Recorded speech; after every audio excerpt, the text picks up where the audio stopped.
Dia faly miarahaba ny salta 15L indray zany amin'ity herinandro vaovao ity a. Tamin'ny herinandro lasa dia tsy afaka nandefa an'ilay fampianarana mifanandrify amin'izany a, noho ny antony ara-potoana izay ialana tsiny amintsika rehetra zany. Fa manomboka amin'ity herinandro ity dia mampanantena aho zany fa isykory foana amin'izay ho tonga amintsika. Misy fanamarihana kely ataoko alohan'ny tena hanombohantsika. Mety misy gaga ngamba ianareo hoe maninona moa no atao amin'ny alalan'ny Facebook le izy, ny fametrahana fanontaniana zany, satria efa niteny aho hoe ao amin'ny Facebook zany no ametrahako ahafahanareo mametraka fanontaniana ary dia mamaly an'le izy.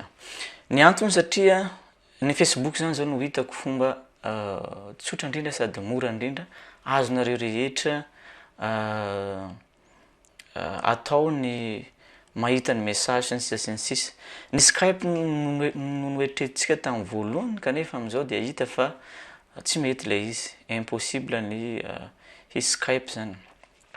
Fa eo amin'ny Facebook na amin'ireny telefônina ireny fotsiny aza dia efa afaka mahazo ny lesona anareo zany, mahazo ny hafatra mipetraka ao amin'ilay Facebook. Izay no mahatonga ny Facebook zany no tena hitako hoe tena pratika sady mora no azony rehetra ho atao ampiasaina. Ny anaovana azy dia manana groupe Facebook sika zany, dia io groupe io no idiranareo, tsy voateranareo rehetra no hiditra ao fa ny chef de classe, dia ny chef de classe na izay afaka mametraka azy amin'ny Facebook no mametraka an'ilay fanontaniana dia ho valiko le izy. Ny antony mahamora an'izay satria ny Facebook zany amin'ny alalan'ny Facebook dia misokatra ho an'ny olona rehetra, ho anareo rehetra. Groupe fermé izy io, tsy misy mahita mihitsy afa-tsy nareo salta 15L izy tafiditra ao anatiny ihany, ka aza misalasala, aza matahotra, fa io zany ny fomba ahafahantsika mifandray.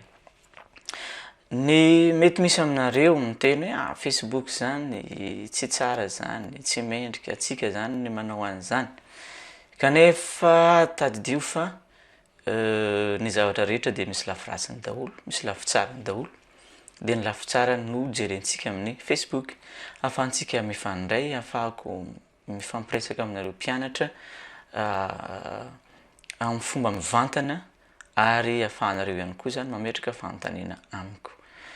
Mety misy lafiratsiny tokoa ny Facebook, fa avela ho any ny lafiratsiny fa ny lafitsara no jerentsika.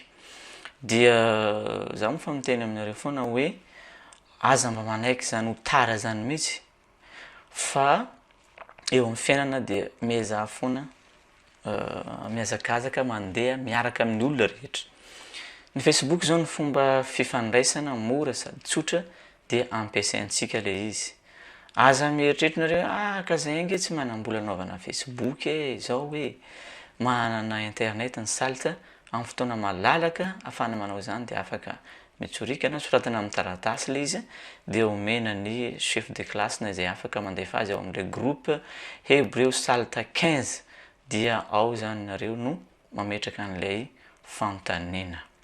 Dia misaotra betsaka tompoko amin'ny fahendrenareo manaiky izany fandamina zany, satria izay aloha zao no hitako fa fomba mety ahafahantsika manatanteraka an'ilay fampianarana ampitain-davitra. Misaotra tompoko.